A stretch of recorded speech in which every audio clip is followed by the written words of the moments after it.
Merci d'être ici ce soir pour parler de blockchain. Je suis ravi en tous les cas. Je connais assez bien la région parce que j'ai une maman pied noir qui est légèrement hypocondriaque et qui m'a fait subir 4 années de cure à la bourboule. Donc je connais bien la région, j'y ai passé 4 étés. Et ces 4 étés ont été formidables. Et j'ai un souvenir à chaque fois ému, à chaque fois que je reviens ici, parce que j'adore cette région. Région qui en plus a la particularité, qui est sur le sujet justement qui vont nous intéresser aujourd'hui des blockchains, des cryptos, d'avoir été une région dans laquelle on a une entreprise qui s'appelle Dom Raider. Il y a peut-être quelqu'un d'ailleurs Dom Raider dans la salle. Ah, voilà. Et voilà. Et donc qui a su exploiter avec beaucoup d'intelligence cette capacité que donnent les crypto-monnaies et la blockchain, et qui a vraiment étonné. On peut dire, pas seulement la France, mais l'Europe, le monde, avec ce qu'ils ont su faire. Et c'est une expérience vraiment intéressante dont on peut être extrêmement fier. Donc voilà, donc je suis Philippe Rodriguez, j'ai cofondé cette banque d'affaires qui s'intéresse particulièrement au sujet des cryptos, de la blockchain. On ne fait pas que ça, on travaille aussi dans un monde plus traditionnel, qui est celui des startups, des entreprises de technologie que nous accompagnons. Nous accompagnons les entreprises européennes entre 5 et 50 millions de valeur d'entreprise. Et on les accompagne dans les opérations de capital, donc principalement des levées de fonds, mais aussi des opérations de cession, bien sûr. Et c'est un sujet qui est passionnant, sur lequel on réalise également pas mal d'études. On est très accro sur tout ce qui est data. Et donc pour les entrepreneurs qui sont dans la salle, peut-être que vous lisez aussi nos rapports qui s'appellent La Volta Intelligence, et dans lequel on construit les multiples pour pouvoir valoriser son entreprise. Si vous ne l'avez pas fait, je vous invite à le faire. C'est tout à fait intéressant de regarder en fait les méthodes qui sont utilisées. Voilà, mon nom sur Twitter, c'est Phil Rod, et vous avez de quoi me joindre également sur LinkedIn ici. Je me suis intéressé assez tôt, en fait, Olivier le mentionnait. On a eu un petit débat sur c'était 2012-2014. Olivier, je viens de vérifier, je crois que c'était plutôt 2014, mais en tous les cas, c'est un sujet qui nous a intéressés vraiment très très tôt. Et moi, je m'y suis intéressé par une manière assez commune, finalement, sur les technologies. Je m'en suis intéressé parce que j'avais un client qui travaillait dans des domaines qui étaient des domaines d'HPC, de High Performance Computing, et qui donc faisait beaucoup de calculs sur ces data centers. Et qui un jour m'a dit, tu sais, dans nos data centers, ce qu'on fait aussi, c'est que nous sommes en train de miner de la crypto-monnaie. Alors, il m'explique ça, on était dans l'Eurostar. Je me disais, mais de quoi il parle? C'était quelque chose qui était absolument tout à fait bizarre pour moi, on était en 2013. C'était quelque chose qui était pour moi très, très mystérieux. Alors j'ai fait le gars qui savait dans le train pour ne pas avoir l'air trop bête, mais par contre, quand je suis arrivé chez moi, j'ai voulu absolument lire tout ce qui se passait dans ce domaine, et j'ai essayé de m'y intéresser, et je m'y suis beaucoup plus qu'intéressé, parce que je m'y suis finalement passionné par cette innovation technologique et par ce qui était en train de se passer dans ce domaine. Un peu plus tard, l'année dernière, effectivement, j'ai produit en fait cet ouvrage avec l'éditeur Duno, et dans lequel j'ai essayé de résumer un petit peu l'histoire de ce qui s'était passé à l'intérieur de cet environnement crypto, parce que ma conviction, c'est que on passe beaucoup de temps à expliquer le comment, ce que je ne vais pas faire ce soir, et on explique assez peu le pourquoi. Et sur le comment, on passe beaucoup de temps finalement, et vous pouvez trouver des centaines, des milliers probablement de vidéos sur Internet qui vont vous expliquer comment fonctionne la blockchain. Mais finalement, le comment ne répond pas du tout à la question qu'on se pose, qui est de dire pourquoi cette technologie est importante pour notre société. Et c'est ce que je vais essayer de faire ce soir avec vous, c'est de parcourir avec vous finalement le chemin qui va de d'où vient cette innovation et pourquoi elle est importante pour notre société. Parce que j'ai la conviction qu'effectivement, c'est une révolution importante et que c'est une révolution beaucoup plus sociétale qu'une révolution technologique. Et sur ces mots-là, si vous voulez, il y a une réalité qui est très grande, puisqu'elle nous permet, en fait, de mieux comprendre certains aspects de la blockchain ou des crypto-monnaies. Il peut arriver, ça m'arrive à moi aussi, que parfois on a du mal à traduire les nouvelles que l'on entend sur les cryptos ou la blockchain en se disant mais je comprends pas, mais pourquoi, mais c'est quelque chose qui paraît un petit peu abscon parfois. Mais quand on comprend mieux la culture et on comprend mieux d'où vient tout ça et quels sont les fondamentaux, ben, finalement, il y a des choses qui nous paraissent plus éclairantes. Et c'est ce que l'on va faire ensemble ce soir. Dans la deuxième partie de ce propos, je dirai quelques mots sur les fameuses ICO, pour expliquer un petit peu ce qui se passe dans ce domaine. Ce sera relativement court, et je vais absolument vous donner un éclairage sur ces sujets, puisque c'est un sujet d'actualité très fort, et je vais m'assurer en fait qu'on ait le temps de dire quelques mots là-dessus. Alors j'imagine que vous êtes déjà particulièrement informés sur ce qu'est la blockchain, ce que c'est qu'une crypto. Alors on va faire un petit test entre nous déjà pour... Bon, on va tester la salle un peu pour savoir. Moi, je me rappelle, tu vois, Olivier, il y a quelques années, on disait, bon, alors, qui a un mail dans la salle, tu vois, pour dire à quel point on est des anciens. Et maintenant, on fait la même chose en disant, qui a des bitcoins dans la salle? Bien, alors je dirais à peu près 10%. Qui a d'autres crypto-monnaies, de l'Ether, du Cardano? Ah, intéressant. Donc un petit peu plus. Donc on a des gens dans la salle qui n'ont pas du tout de Bitcoin, mais ont d'autres cryptos. Ok.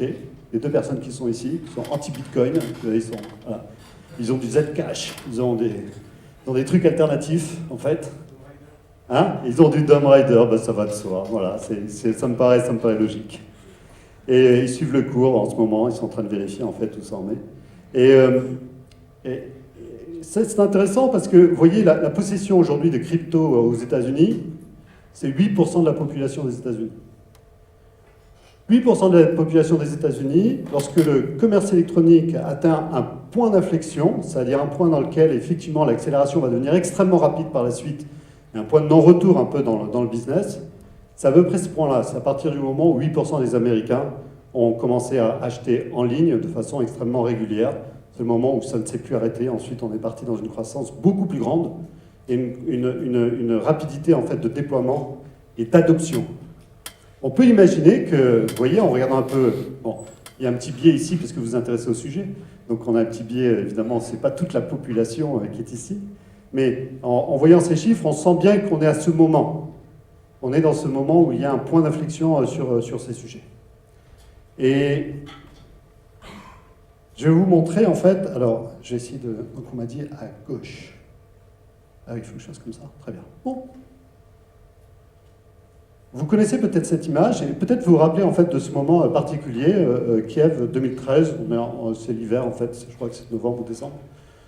Donc on est en Ukraine, et c'est un moment qui est assez fort en Europe, mais pour le monde aussi, puisqu'on est aux portes de l'Europe, on est dans une véritable guerre civile, hein, il y a 250 morts pendant ce moment-là. Et il y a ce conflit en fait entre la Russie et la Fédération de Russie et l'Ukraine. Et les rebelles sont retranchés dans une place au sein de Kiev qui s'appelle la Maidenplatz. Et le président de l'Ukraine s'est retiré dans son palais. Et les rebelles ont une vraie difficulté, c'est qu'ils essayent de continuer à faire la révolution. Et pour faire la révolution, vous savez, il faut de l'argent. Et quand ils vont utiliser le système bancaire ukrainien, il s'avère en fait que la totalité des banques ont fermé. Ils n'accèdent plus ni à leur compte, ni à la possibilité de retirer du cash ou de faire des transferts, et surtout pas de transferts avec l'international. Quelques jours plus tard, en fait, par une espèce de lobbying international, ils se rendent compte en fait que PayPal ne leur permet pas non plus de transférer de l'argent. Donc PayPal est également fermé, il ne leur permet pas de le faire. Et on voit ces panneaux arriver. Alors très franchement, il n'y en avait peut-être pas 500 des panneaux, la photo est simplement ici symptomatique de quelque chose, vous voyez. C'est que on va voir ces panneaux arriver dans lesquels des rebelles vont brandir un QR code qui correspond finalement au RIB, en quelque sorte, de mon wallet dans lequel je peux stocker des bitcoins, et le logo Bitcoin. Pourquoi faire? Eh bien, pour faire quelque chose de très simple, c'est pour être pris en photo par les journalistes, c'est pour être pris en vidéo par les journalistes qui sont en train de filmer sur la plaine Maidenplatz, de façon à ce que la diaspora ukrainienne, peut-être un membre de la diaspora ukrainienne qui est à Brooklyn, par exemple, et qui va pouvoir, en utilisant simplement son téléphone et le wallet qui est à l'intérieur de son téléphone, de pouvoir flasher le code que l'on voit ici, pour connaître le numéro de compte vers lequel il veut transférer, donc l'entité du wallet, de dire combien il veut transférer et de transférer. Quelle est la différence en fait entre le premier système, donc le système bancaire, le deuxième système, PayPal, et ce système-là? Peu de choses. Mais tout, en fait. La différence, elle est fondamentale. La différence, c'est que dans le dernier, il n'y a pas d'organisation centrale. Dans le dernier, l'organisation qui s'occupe du transfert, c'est l'ensemble de la communauté des utilisateurs de Bitcoin, qu'ils soient les mineurs qui vérifient les transactions, ou que ce soit les possesseurs de Bitcoin. Et pour moi, cette image, c'était une image très forte. Ça a été un déclencheur, en fait, d'une réflexion, en me disant, tiens, il se passe quelque chose ici qui est radicalement différent de ce qu'on pouvait observer jusqu'à maintenant. Et ça a déclenché cette réflexion qui se dit, mais qu'est-ce qu'il y a derrière cette chose-là? Clic gauche et suivant. Et je m'en sors pas mal, non? On ne peut pas parler des cryptos, on ne peut pas parler des blockchains sans revenir un petit peu en arrière. Alors je suis désolé, on va faire un tout petit peu d'histoire et on va remonter en fait le temps et on va repartir en fait dans le début des années 90. Dans le début des années 90, on va sauter la partie sur Turing, puisque tout le monde connaît ça, et on va passer en fait directement à la ligne des cypherpunks. Et on va parler en fait de ce mouvement qui est un mouvement culturel aux États-Unis, qui démarre dans le début des années 90 et qui va connaître son apogée dans les années 94-95. Un certain nombre de membres, qui sont plutôt des hackers, qui sont plutôt des cryptos, vont émettre en fait une théorie à travers ce qu'ils appellent un manifesto, et dans lequel ils disent... Alors, on replace dans le contexte, hein, on est au milieu des années 90, début des années 90, milieu des années 90, l'Internet n'est pas totalement développé, même aux États-Unis, hein, donc on est vraiment au balbutiement de ce qu'est la compréhension de ce que va être Internet. Et en fait, ces cypherpunks, qui sont des cryptos, qui sont des hackers, qui sont des gens qui travaillent dans ces communautés-là, vont écrire un manifesto en disant « Écoutez, la façon dont le monde est en train d'évoluer, la façon dont la société digitale va évoluer dans le futur, met à risque nos libertés. » Ils écrivent ça dans un manifesto en disant « On n'a pas beaucoup de solutions, parce que si on continue comme ça, la plupart des gouvernements vont lire la totalité de nos communications. » Alors, en 95, c'est super simple, 94-95, au moment du manifesto de Tim May, on les prend pour des fous. Hein, c'est très simple, il n'y a personne qui les écoute. Tout le monde se dit, mais de quoi ils parlent? Déjà, on ne savait pas très bien, en fait, on n'avait pas très bien compris en fait, que la totalité des communications allait passer sur Internet. La plupart des gens étaient convaincus que ce ne serait pas le cas. Eux anticipent ce point-là, mais ils anticipent également le point sociétal, qui consiste à se dire que vont devenir nos libertés d'expression à l'intérieur d'un monde qui va devenir digital. Ça fait rire tout le monde. En fait, ça fait rire même tout le monde, pour tout vous dire, jusqu'au milieu des années 2010. En 2014, lorsque Edward Snowden, finalement, nous apprend que, eh bien, oui, les cypherpunks en 1994 avaient raison, et que le gouvernement américain lit la totalité des mails, non seulement des Américains, mais de pratiquement toute la planète. Pas seulement les mails, mais également de communications téléphoniques. Et cette surveillance de masse, qui est réelle, qui est connue maintenant, qui nous pose un souci, avait été détectée très tôt par ces cypherpunks, qui vont devenir une sorte de philosophie, une sorte de mouvement culturel sur ce que devrait être le digital dans les années à venir. Alors ils vont poser des principes, de dire mais comment ça peut fonctionner ce monde-là, comment on peut s'armer. Et ils vont poser une théorie qui est assez simple, qui est assez choquante de temps en temps, et qui est assez simple. Et il y a quelques éléments que je vais partager avec vous. Le premier des éléments, c'est de dire, bah écoutez, la confiance, c'est un truc très facile. C'est qu'entre deux humains, voilà, on a un problème de défiance lorsqu'il y a un troisième humain au milieu. La source de la défiance, c'est l'être humain. Si vous voulez un système de confiance, il faut remplacer les intermédiaires par des algorithmes et des maths. Donc ils vont mettre en place un système de fonctionnement dans lequel ils vont proposer de pouvoir émettre des messages, par exemple, qui soient des messages que l'on va pouvoir se transmettre de bout en bout, cryptés de bout en bout, dans lequel on va utiliser les clés asynchrones, capacité de clés publiques, clés privées, pour pouvoir communiquer sans avoir à passer par un intermédiaire qui puisse lire ou déformer ce message. Ils vont proposer tout un tas de systèmes. Qu'est-ce que l'on a fait? Personne ne les a utilisés. Hein. Et leur idée, c'était de dire, si l'on veut préserver notre vie privée dans le monde digital, il ne faut compter sur personne, il faut compter sur nous-mêmes. Et ça, c'est une idée très très forte. La deuxième idée qu'ils ont, qui est sous-jacente à ça, c'est que la seule chose dont on peut avoir confiance, c'est les maths.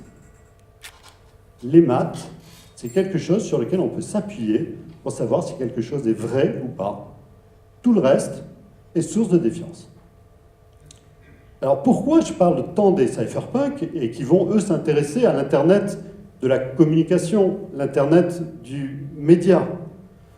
Parce qu'ils vont poser les bases, justement, de quelque chose qui va venir après, lorsque, à partir de la fin des années 90, beaucoup de cryptos vont se poser la question de se dire comment on pourrait échanger, non pas des messages et des photos, mais comment on pourrait échanger des valeurs.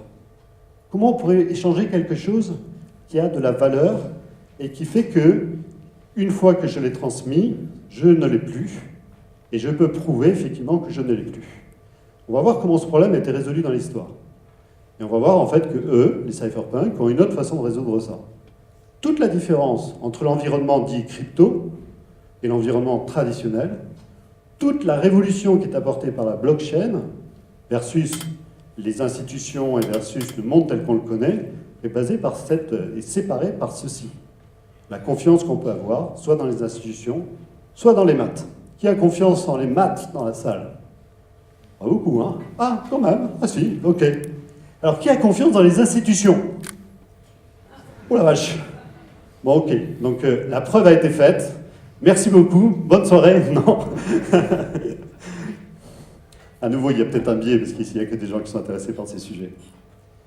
En 2008, un membre de cette communauté va produire un document, tout d'abord, en disant, écoutez, pour ce problème d'échange de valeurs, est-ce qu'on est capable de créer quelque chose qui permet d'échanger une valeur en sachant qu'une fois que je l'ai donnée, je ne l'ai plus, contrairement à une photo, hein. Vous avez une photo de chat, vous l'envoyez à des amis sur Facebook ou par mail, vous avez toujours la photo de chat. Hein, et puis d'autres amis auront la photo de chat maintenant. Donc ce n'est pas une valeur, c'est quelque chose que vous dupliquez, CTRL-C, CTRL-V, ça passe partout dans l'Internet, il est dupliqué, c'est à peu près la même photo, c'est les mêmes pixels. Bon. C'est plus compliqué si on veut faire une valeur, si on veut faire quelque chose qui a de la valeur, on veut s'assurer que si je l'ai donné à quelqu'un, ben je ne l'ai plus. Ça commence à ressembler à ce qui pourrait ressembler à une monnaie en quelque sorte, à un échange de valeurs qui fait que bien, je suis sûr que ce que j'ai a de la valeur puisque personne d'autre ne l'a. Eh bien, fin de 2008, en octobre de 2008, implémenté un petit peu plus tard, janvier 2009, un chercheur ou un groupe de chercheurs, on ne sait pas encore, ma théorie, j'ai une théorie là-dessus que j'ai écrite dans le bouquin, donc vous pourrez la lire dedans. C'est un teasing pour que vous l'achetiez. Et ce groupe, probablement de chercheurs, va proposer une solution extrêmement élégante, qui est basée sur un ensemble de principes qui, pour tout dire, existaient, mais qui, assemblés, avaient quelque chose d'intéressant. Ils appellent ça peer-to-peer cash. Ils disent, on a inventé quelque chose qui est un peu comme dans le peer-to-peer pour échanger de la musique ou de la vidéo. Peut-être qu'on peut créer quelque chose qui permet d'échanger des valeurs et qui permet d'échanger du cash, et sans avoir d'organisation centrale, sans avoir une banque au milieu. Simplement entre nous, on crée un système de monnaie. Ils vont utiliser plusieurs technologies. D'une part, l'open source, c'est absolument obligatoire. En termes de sécurité, c'est absolument nécessaire d'utiliser l'open source pour pouvoir s'assurer de la sécurité du système qui est produit. Ils vont utiliser la théorie des jeux. Et ils vont utiliser d'autres procédés cryptographiques pour pouvoir permettre, en fait, cette innovation. Et cette innovation, ensemble, elle va s'appeler Bitcoin. Elle va démarrer début, donc, 2009, d'abord avec un tout petit nombre d'utilisateurs, probablement au début 4-5 serveurs, puis un petit peu plus, et elle va connaître ensuite le développement que vous connaissez, que vous avez dû lire dans la presse. Et là, on commence à s'intéresser à quelque chose qui fonctionne. qui fonctionne. Quand on se penche dessus, on se dit c'est extrêmement difficile à pirater, ça fonctionne, ça marche. Contrairement à ce qu'on lit dans la presse à cette époque-là, on peut attendre à peu près 2012-2013 pour lire dans la presse française des articles sur le sujet, eh bien, le sujet est traité de façon souvent un peu légère. Il est traité en disant « ouais, c'est une sorte d'arnaque, quelqu'un a inventé un truc qui permet de se faire de l'argent rapidement, en faisant croire qu'il a une monnaie, c'est une sorte de schéma de Ponzi dans lequel les derniers vont être ruinés et les nouveaux entrants vont perdre de l'argent. » En fait, ils oublient à l'intérieur de ça que c'est fondé sur une recherche et une découverte scientifique qui est une découverte extrêmement importante et qui tient la route. Ça tient la route. Un peu plus tard, en 2014, on a d'autres innovations qui font que, et notamment avec Vitalik Buterin, que je cite ici, qui va inventer une nouvelle blockchain qui s'appelle Ethereum, en se disant, on va étendre ce sujet-là et peut-être qu'on peut créer d'autres blockchains qui permettent le Bitcoin fonctionnant dans un réseau, ce réseau étant une blockchain, et inventer d'autres blockchains qui permettent d'inventer d'autres monnaies, mais aussi d'autres principes qui seraient de faire tourner des programmes à l'intérieur de ces blockchains et de réinventer de nouvelles capacités à pouvoir faire des systèmes de confiance. Et pour moi, c'est super important qu'on revienne à ces principes-là, parce que ces principes vont diriger en fait toutes les réflexions qu'il y a par la suite et toutes les innovations qui vont venir. Alors je vous amène en Micronésie, dans l'île de Yap. Qui est déjà allé dans l'île de Yap? Alors là, si quelqu'un lève la main, genre... Ok, personne. Bon, pour l'instant, j'ai dû faire une quarantaine de conférences. Personne n'est jamais allé dans l'île de Yap, je vous le dis tout de suite. Hein. Elle existe, hein, néanmoins. Vous pouvez elle est référencée très souvent. Elle est très connue pour quelque chose. Je suis sûr là, que ces des jeunes hommes, là, ils savent à propos de quoi. À propos de quoi elle est connue? Pas du tout. Ok. Alors, elle est connue pour les pierres que vous voyez derrière ces jeunes enfants qui sont ici, qui sont les habitants de cette île. Un peu après la Deuxième Guerre mondiale, des anthropologues découvrent en fait ces îles en Micronésie. Et ils arrivent et ils trouvent ces immenses pierres qui font entre 80 cm et 2 mètres de haut. Et ils se posent la question de se dire, mais qu'est-ce que c'est? Donc ils vont étudier, ils vont poser un certain nombre de questions à l'ensemble des habitants de l'île. On découvre en fait que la pierre qui construit, la pierre dans laquelle est taillée cette roue n'existe pas sur l'île. Il faut aller dans une autre île qui est à 3 ou 4 km. On creuse en fait, on extrait de carrière ces roues, on les amène en pirogue. Il y a généralement pas mal de morts pour simplement amener ces roues à l'intérieur du village et pour pouvoir les mettre à l'intérieur du village. Donc ces roues ont une importance extrêmement grande. Ils étudient et ils apprennent quelque chose, c'est que ces roues sont la monnaie de l'île. La monnaie de l'île. Et en fait, ces gens-là ont découvert, il y a quelques milliers d'années, ont découvert la blockchain. Pourquoi? Eh bien, on amène ces roues à l'intérieur de l'île, et l'ensemble de l'île sait à qui appartient cette roue. Lorsque vous voulez faire une transaction, Jean veut vendre en fait sa maison à Paul, eh bien, il va amener pour pouvoir acheter la maison, il ne va pas déplacer la roue, on mène une cérémonie dans laquelle l'ensemble de l'île va maintenant mémoriser, après la cérémonie, que la pierre de Jean n'appartient plus à Jean, mais maintenant appartient à Paul, qui vient de vendre sa maison. Et donc, tout le monde dans l'île se rappelle, en passant dans l'île, que ça, c'est la pierre maintenant de Paul, c'est plus la pierre de Jean, d'une famille. Et finalement, la blockchain, ça fonctionne comme ça. La blockchain, enfin l'ensemble des cryptos, ça fonctionne sous forme d'un livre ouvert, qu'au lieu d'être stocké à un endroit par une personne ou par une banque, vous savez, banque, ça vient du banc, en fait, de l'endroit où on faisait les comptes, au lieu d'être à un seul endroit, eh bien, il est dans l'ensemble des mémoires des utilisateurs de cette monnaie. Et c'est comme ça, en fait, qu'on fait maintenant l'analogie en se disant, mais en fait, c'est pareil. Plutôt que d'utiliser une organisation centrale, et on veut faire sauter cette organisation centrale, comme je vous l'ai montré dans l'exemple de Kiev, eh bien, on va utiliser l'ensemble de la mémoire de la communauté en dupliquant le livre, et de façon à ce que ce livre soit partout en même temps et pas à un seul endroit. Ce qui est un phénomène, qui est un atout en termes de sécurité énorme, de façon à s'assurer qu'on ne puisse pas modifier à la fois les transactions, les possessions de chacun. Et c'est pour ça que Bitcoin n'a jamais été piraté jusqu'à maintenant. C'est parce qu'il est extrêmement sécurisé par ces principes-là. Et alors c'est fini, maintenant ils n'utilisent plus les pierres, Visa est arrivé, ils ont des banques, etc. Donc c'est terminé. Probablement que pour certains usages, les pierres n'étaient pas très pratiques, mais c'est un exemple qui est intéressant pour ça. Est-ce que vous connaissez Dunbar? Dunbar est très connu pour avoir produit une étude dont on a beaucoup parlé au début de Facebook. Olivier, qui est un grand utilisateur de Facebook, avec presque 72 posts par jour, on doit le savoir. Est-ce que vous savez quel est le nombre de Dunbar? Quelqu'un dans la salle? Ok. Donc le nombre Dunbar, c'est 150. Dunbar invente une méthode dans laquelle il dit, écoutez, je vais étudier, il passe des années à ça, je vais étudier différents mammifères et l'être humain pour savoir quelle est la taille des groupes sociaux stables. Des groupes sociaux qui peuvent travailler ensemble, communiquer, échanger, avoir confiance entre eux. Il étudie ça. Alors il étudie différents types de mammifères, donc il voit, il y en a certains, c'est des groupes de 15, 25, puis voilà. Et puis il étudie l'être humain et il arrive au chiffre 150.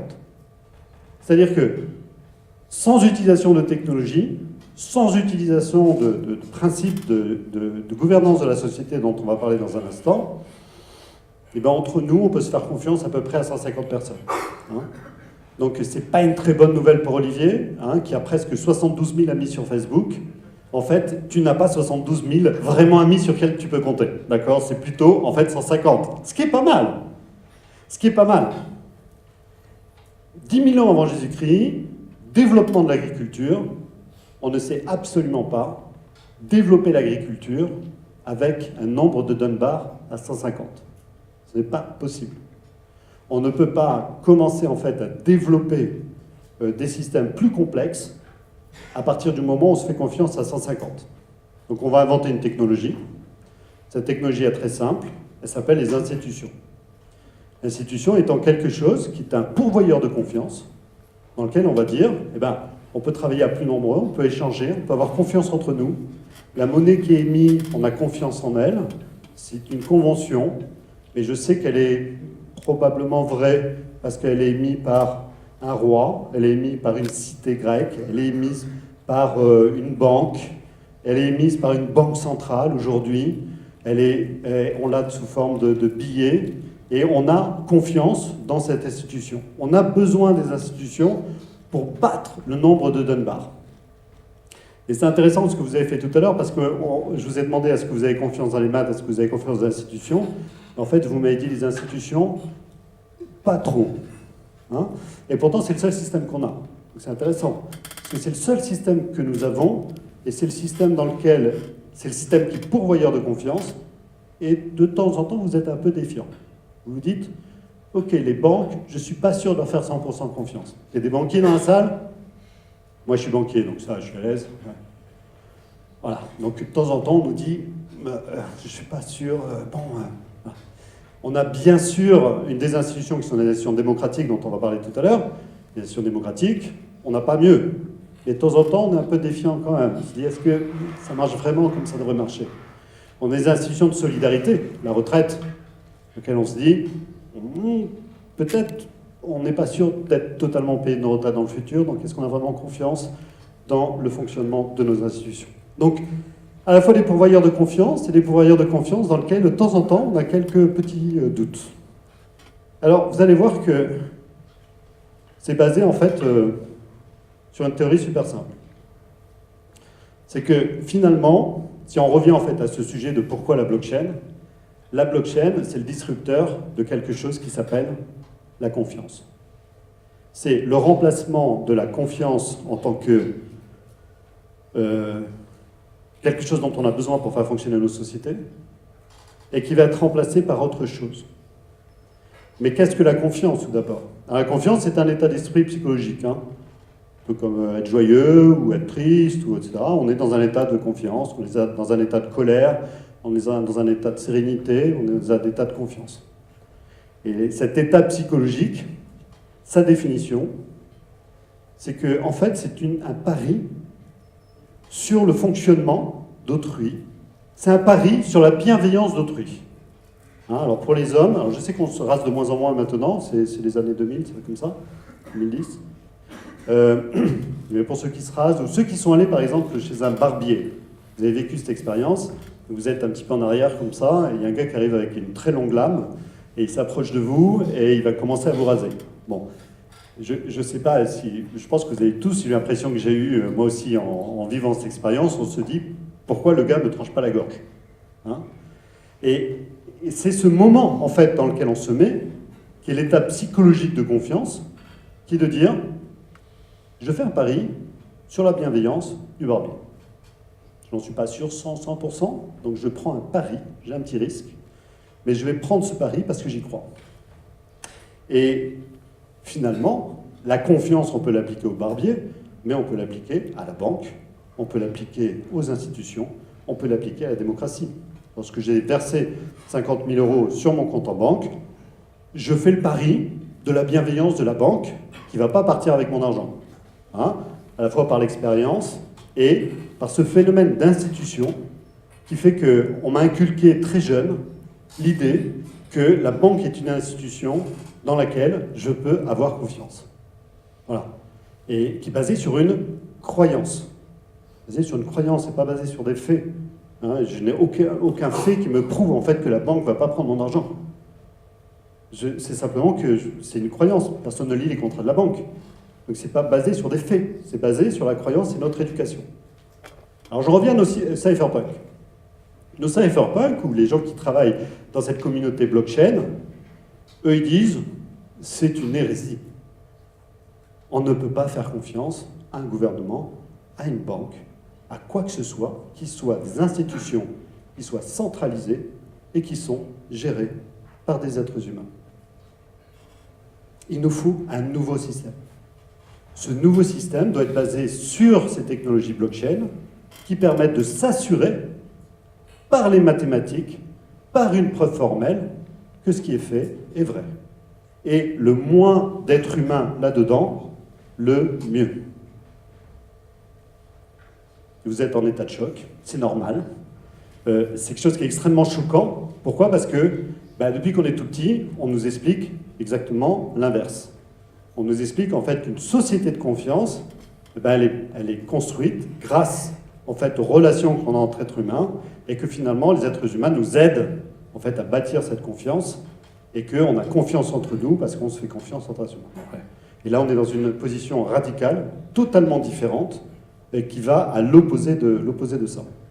C'est super important de comprendre ça parce que finalement dans toutes les évolutions que l'on voit dans la blockchain, cette culture, cette philosophie qu'il y a derrière, elle continue à être vraie.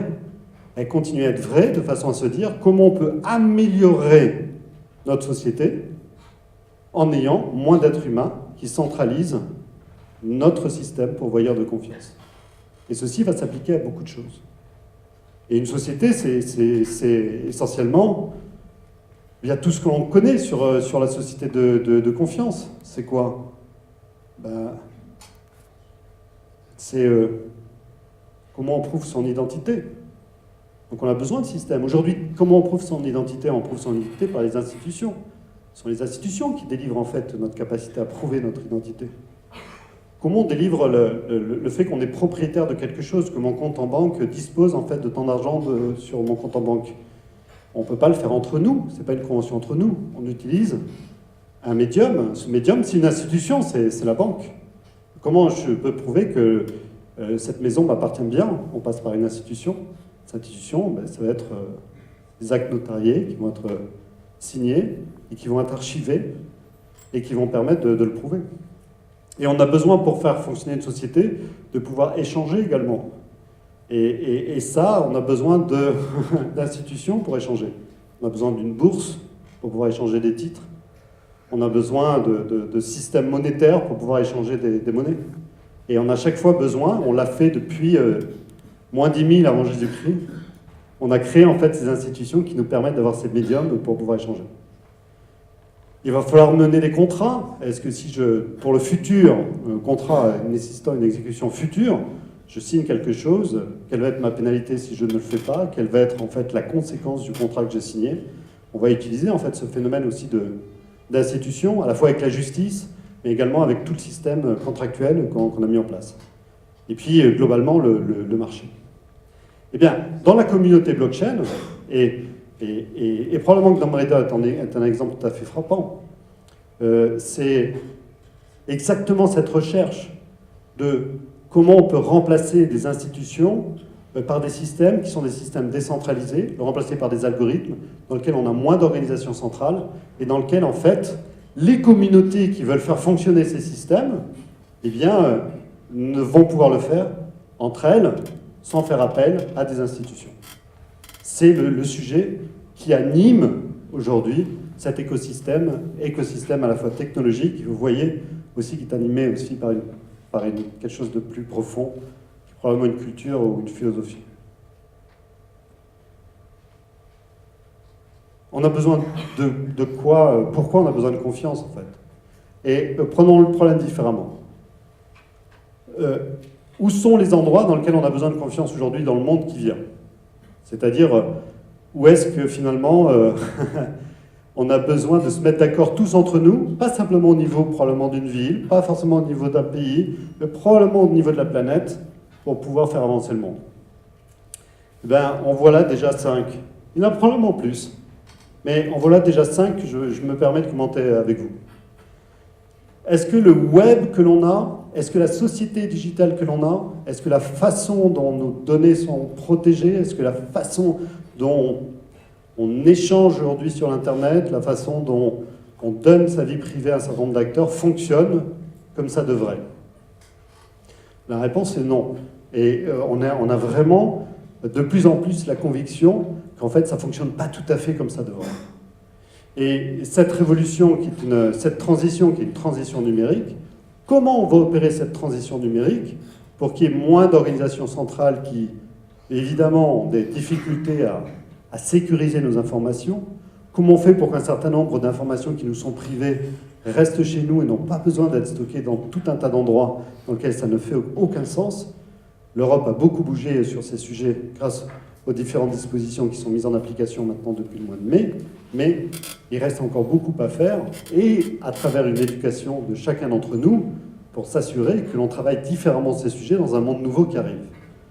Donc la transition numérique, elle fait partie en fait de ces sujets-là.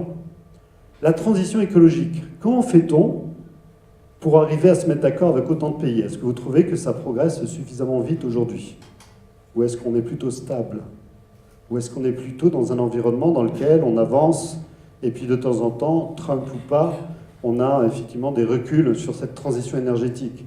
Pas que Trump, dans nos villes aussi, dans chacune de nos villes dans lesquelles la transition énergétique ne va pas suffisamment vite. Comment on fait ces transitions et pourquoi il y a la nécessité de confiance? C'est que chacun de nos actes dans cette transition énergétique, en fait, n'a d'intérêt que si on a confiance et dans les actes d'autrui. Vous pouvez vous trier vos déchets, par exemple, ou vous pouvez prendre de l'énergie renouvelable. Vous pouvez éventuellement utiliser de la mobilité verte pour vous déplacer, mais si vous êtes le seul à faire, ça ne sert à rien. Donc, c'est bien dans un système de confiance dans lequel il va falloir vivre sur la transition énergétique pour s'assurer qu'on la mène à bien. Et donc, on a besoin de ça. Eh bien, bingo, c'est pas tout à fait par hasard qu'aujourd'hui, on voit un nombre incroyable d'applications qui sont en train de naître pour aider cette transition énergétique en utilisant les principes de la blockchain. En faisant, par exemple, des systèmes qui permettent en fait de mesurer la capacité d'énergie qui est utilisée pour pouvoir la vendre à d'autres, de pouvoir financer des champs d'éoliennes ou des champs voltaïques en utilisant les capacités perdues et en les sauvegardant pour pouvoir les transformer en valeur qui aident à financer en fait cette transition énergétique. Un grand nombre de sujets aujourd'hui sont à l'œuvre pour pouvoir aider cette transition écologique. Je viendrai au monétaire et financier en dernier. Transition démographique, bien sûr, nord-sud, mais également dans la pyramide des âges.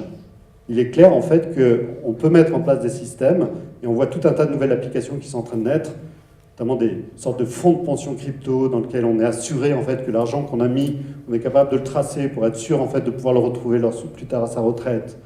Des systèmes dans lesquels on véhicule mieux l'information, on véhicule mieux les valeurs entre le nord et le sud, de façon à s'assurer en fait qu'on puisse faire cette transition démographique de façon correcte. Et le sujet qui me passionne le plus en ce moment, c'est la transition démocratique. Il est une évidence qu'aujourd'hui, on a du mal en fait à mettre en place des nouveaux systèmes démocratiques, commençons en fait par la base de ces systèmes qui sont le vote. Et c'est assez surprenant qu'en 2018, on soit toujours dans la capacité de mettre en place le vote électronique. C'est assez surprenant. Vous savez, on a commencé à le faire pour les élections présidentielles. Et notamment, il y avait un certain nombre de gens qui devaient voter électroniquement. Finalement, on ne l'a pas fait parce qu'on ne savait pas le faire. Et donc, on ne sait pas le faire pour une raison extrêmement simple. C'est que ça ne peut pas fonctionner avec les technologies dont nous disposons aujourd'hui, qui sont basées en fait sur des systèmes centraux. À chaque fois qu'on a quelque chose de central dans lequel on va compter les votes, dans lequel il y a des êtres humains qui sont à l'intérieur de ces systèmes, on a un gros problème de sécurité. Voire mon préambule sur les cypherpunks. Donc, la seule façon en fait, de résoudre ces systèmes, c'est de pouvoir inventer de nouveaux procédés, qui sont des procédés décentralisés, basés sur la blockchain, qui permettent d'inventer des votes, un système de vote électronique, qui ne sont sauvegardés nulle part, ou du moins qui sont sauvegardés partout. Et dans lequel on a la capacité, parce qu'il n'y a aucun être humain, de faire vérifier à des ordinateurs basés sur de la mathématique, de vérifier en fait le nombre et compter les votes, mais sans qu'aucun être humain intervienne. Et il y a tout un tas d'initiatives. Moi, je participe dans une initiative qui s'appelle Electis, qui est extrêmement intéressante, qui est menée par des Français, et qui prépare en fait les protocoles de vote pour demain. Et les votes dans la blockchain, c'est très important, puisque à l'intérieur des systèmes de blockchain, on a souvent des systèmes de vote pour vérifier des transactions, sans rentrer dans les détails, mais les cryptos adorent en fait ces systèmes de vote pour pouvoir inventer de nouvelles méthodes de consensus. Eh bien, ces méthodes qui sont utilisées, demain seront probablement reproduites dans notre vie de tous les jours en inventant un vote nouveau, qui ressemblera peut-être pas, d'ailleurs, au scrutin que l'on connaît aujourd'hui. Parce que si on est capable d'inventer un vote démocratique nouveau, basé sur ces technologies, peut-être qu'au passage, on mettra en place de nouveaux systèmes de vote. Vous savez que lorsqu'on vote électroniquement, on peut imaginer des votes, par exemple, qui soient des votes dans lesquels on attend, vous pouvez voter et changer votre vote jusqu'au dernier moment. Ce qui permet de remplacer l'isoloir. L'isoloir a une fonction importante. Et donc, on va pouvoir inventer de nouveaux votes. On va peut-être pouvoir inventer des votes dans lesquels, au lieu de faire plusieurs tours, on va vous proposer plusieurs candidats, et vous allez dire, celui-là, non, jamais, celui-là peut-être, celui-là oui, d'accord ? Et on compte les votes de la sorte pour avoir un meilleur consensus sur celui qui serait notre meilleur président de la République. Alors, ou le maire de Clermont, ou ce que vous voulez, et ça pourra être utilisé également dans les entreprises ou dans les associations. Vous voyez en fait que j'aime bien prendre ces exemples parce que ces exemples, c'est tout le contraire de ce qu'on voit dans la presse. La presse, en fait, blockchain, bitcoin, c'est super simple. Blockchain, crypto, ça monte, ça descend. Enfin, ils aiment mieux écrire d'ailleurs quand ça descend que quand ça monte. Mais ça descend, ça s'écrase, le cours est en train de monter, il est en train de descendre. C'est important, c'est vrai. Il y a des investisseurs et il y a des gens qui ont placé de l'argent là-dedans, donc c'est important de les informer. Mais c'est l'écume, finalement, de cette révolution. Cette révolution est beaucoup plus profonde. C'est une révolution qui a une capacité à changer notre monde, pas simplement à suivre un cours de bourse qui va monter et descendre. C'est une technologie qui est très jeune, c'est un environnement qui est très jeune, mais qui a beaucoup de promesses qu'il porte en elle. Enfin, le monétaire et le financier, c'est le dernier, c'est probablement également le plus important. On a la capacité d'inventer des nouveaux systèmes monétaires et des systèmes financiers, qui ne sont pas basés par des organisations, ne sont pas basés sur des organisations centrales. On a vu effectivement le cas des crypto-monnaies, qui sont des monnaies qui ne sont pas émises par des organisations centrales ou des banques centrales, et qui ont la capacité de pouvoir être utilisées aujourd'hui de façon faible, puisque l'adoption est encore lente, mais qui pourrait augmenter au fur et à mesure et peu à peu avoir une vraie utilisation à l'intérieur de nos sociétés. Mais si on se place sur le financier, on voit très bien que, notamment avec ce phénomène de capacité à pouvoir vendre des titres sur l'Internet, je vais vous en dire quelques mots, eh bien, on peut aussi financer des entreprises. C'est ce qu'a fait Dom Raider, et je voulais vous dire quelques mots là-dessus. Sur ces blockchains, on a la possibilité, en fait, d'émettre ce qu'on appelle des jetons, des tokens. C'est la même chose qu'une monnaie ou qu'une pièce de monnaie qui va exister à l'intérieur de cette blockchain, et qu'on va marquer comme étant, finalement, qui a une caractéristique qui permettent en fait de la différencier des autres.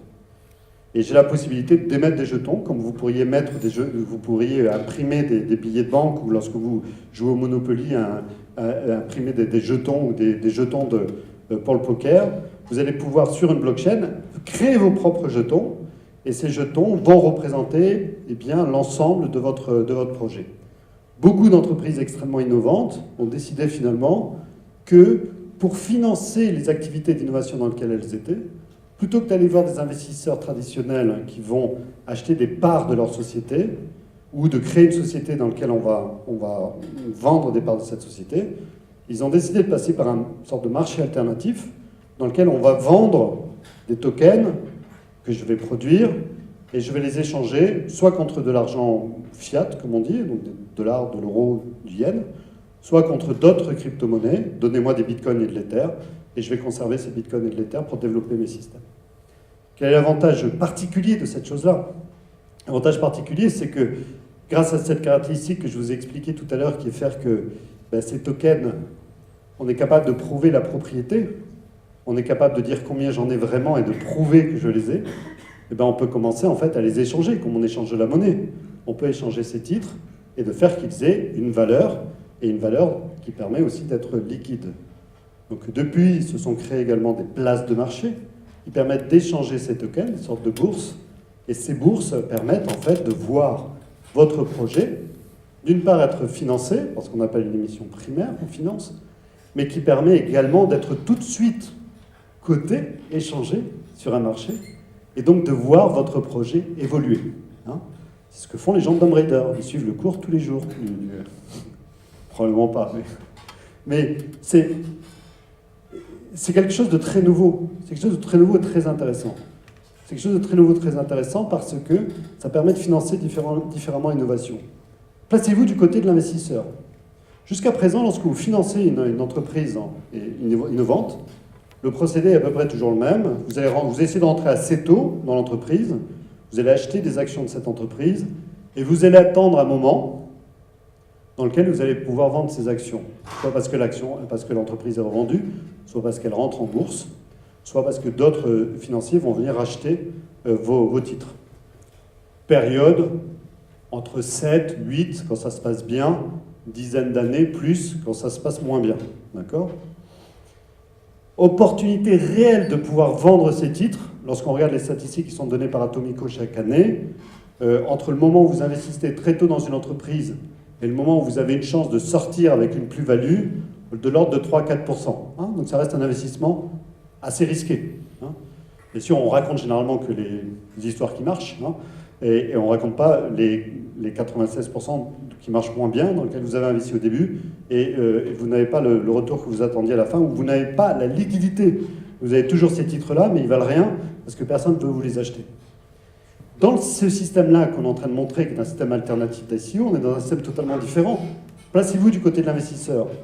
Je vais rentrer dans une entreprise, que ce soit Dom Raider ou iExec ou les différentes ICO dont on peut parler, et dans ce cas-là, vous allez pouvoir rentrer, mais vous pouvoir avoir une liquidité qui vous permet de surveiller ce qu'ils font, de continuer à adhérer au projet en achetant plus de tokens, donc de titres, ou pouvoir éventuellement les vendre si vous ne croyez plus au projet, et de faire varier ici le cours. Donc c'est un petit peu, c'est une analogie un peu rapide, mais je vous la livre quand même, c'est un petit peu comme si on avait créé un système dans lequel vous faites votre amorçage, vos premières séries institutionnelles et votre cotation en bourse, tout ça vous le faites en 2-3 semaines.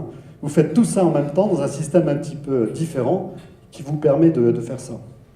On a dit beaucoup de choses difficiles sur les ICO en se disant oui, mais est-ce qu'il y a une réalité derrière tout ça?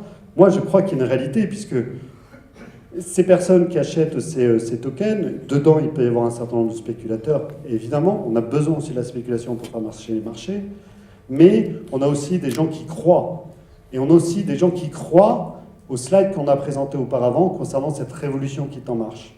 Et beaucoup de gens qui achètent de ces tokens, ils achètent de ces tokens parce qu'ils veulent aider ces entreprises en les aidant à se financer, en utilisant soit de l'argent qu'ils ont en euros, soit de l'argent qu'ils ont sur d'autres crypto-monnaies, en disant je vais utiliser ces crypto-monnaies pour les aider à se développer et je vais plus tard revendre ces titres, peut-être en gagnant de l'argent si j'ai un peu de chance, peut-être en gagnant moins, mais de façon à s'assurer qu'ils puissent se développer.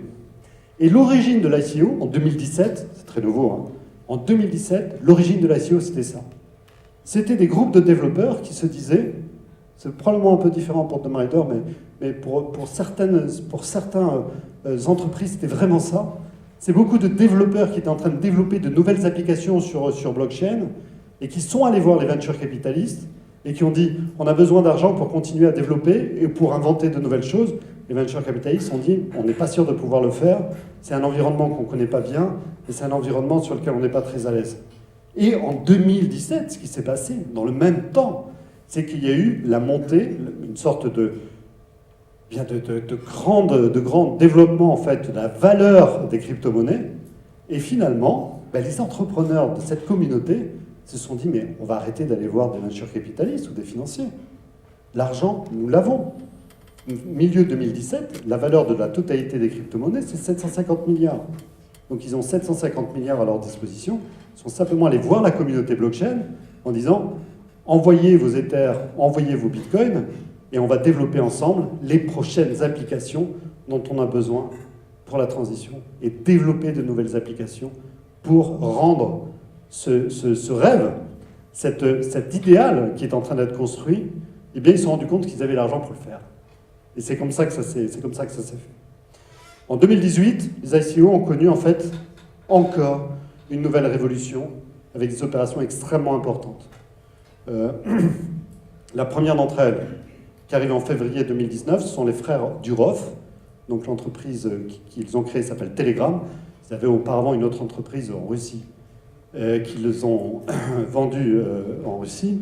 Et ils ont développé une application Telegram que vous connaissez peut-être, qui ressemble à WhatsApp, qui vous permet d'échanger des messages de façon assez sécurisée, ou du moins très sécurisée, et qui est sécurisée surtout parce qu'ils sont répartis dans un grand nombre de data centers dans des juridictions extrêmement différentes.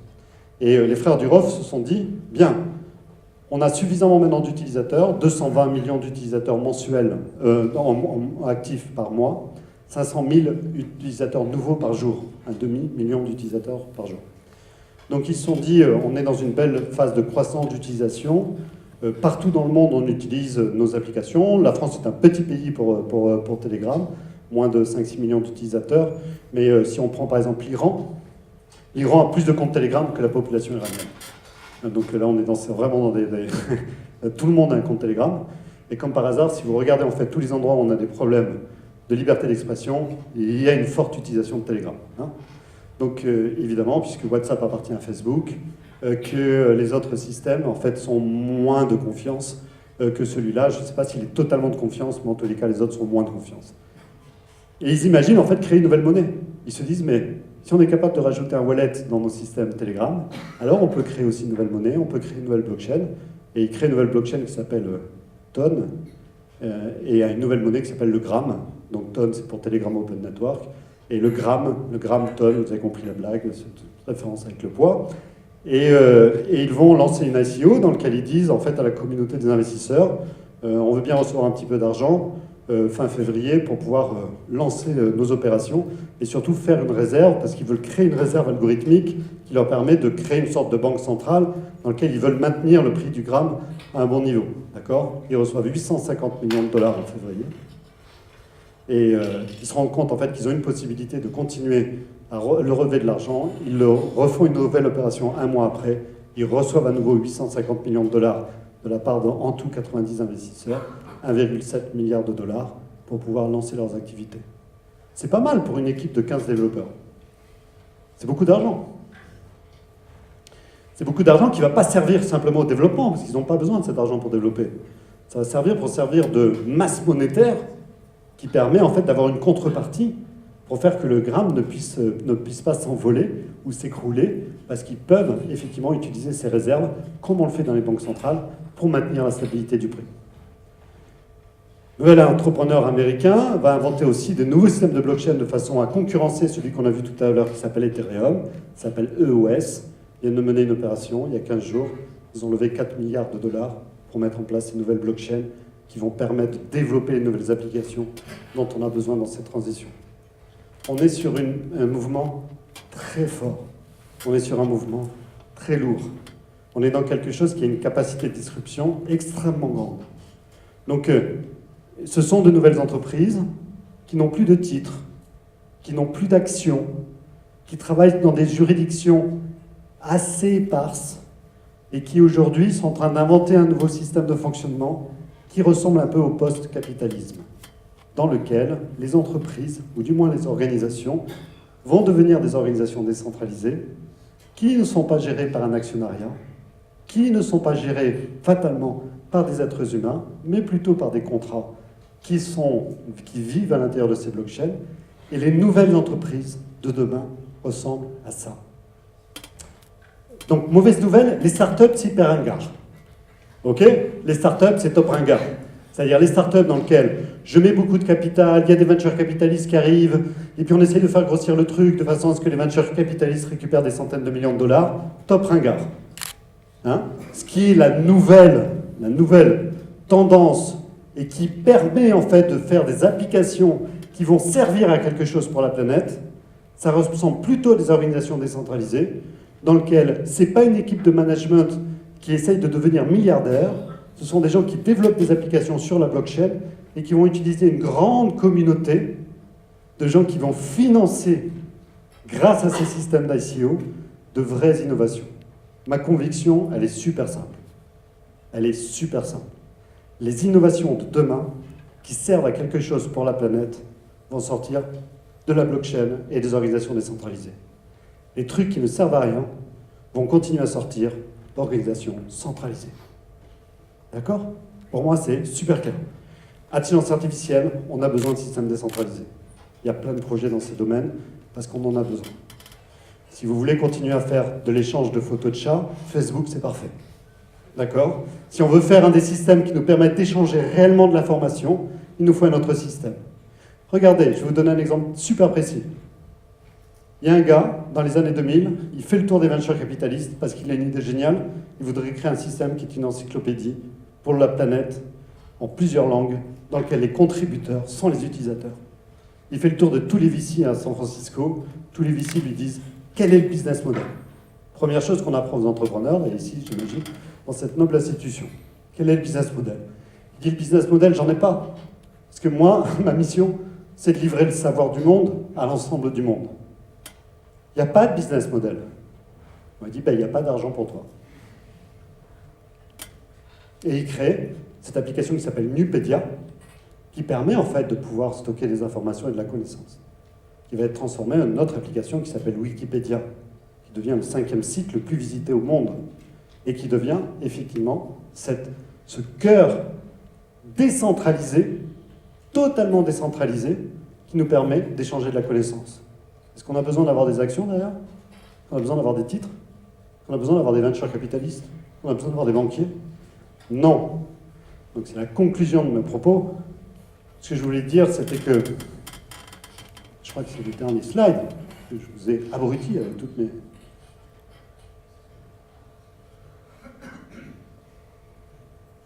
La conclusion de mon propos, c'est celle-là. C'est que, finalement, si on y regarde de très près, voyez en fait cette révolution blockchain comme étant une révolution qui apporte beaucoup plus que simplement les valeurs de Bitcoin ou les valeurs de l'Ether que vous pouvez suivre sur votre téléphone. C'est la capacité à pouvoir amener un monde meilleur dans lequel on va remplacer les institutions par des algorithmes à chaque fois qu'il est nécessaire, à chaque fois que ça prend du sens, et que, en fait, il y a toute une communauté de développeurs, toute une communauté d'entrepreneurs qui viennent de comprendre ça et qui sont en train de développer de nouvelles entreprises, qui sont des entreprises d'une nouvelle forme, et qui est une nouvelle forme qui dépasse évidemment le système capitaliste dans lequel on est, et probablement aussi la souveraineté de nos États, qui sera les prochaines questions qu'on va se poser. C'est qu'à partir du moment où on peut se prendre en main tous, le rôle des États-nations va se poser, savoir en fait comment eux vont jouer là-dedans, si on est capable de se prendre en main pour pouvoir échanger, se faire confiance entre nous, pouvoir développer des applications qui vont vraiment servir à quelque chose. Je vous remercie de votre attention et je suis prêt à prendre des questions et attendre en fait les questions des spécialistes ici.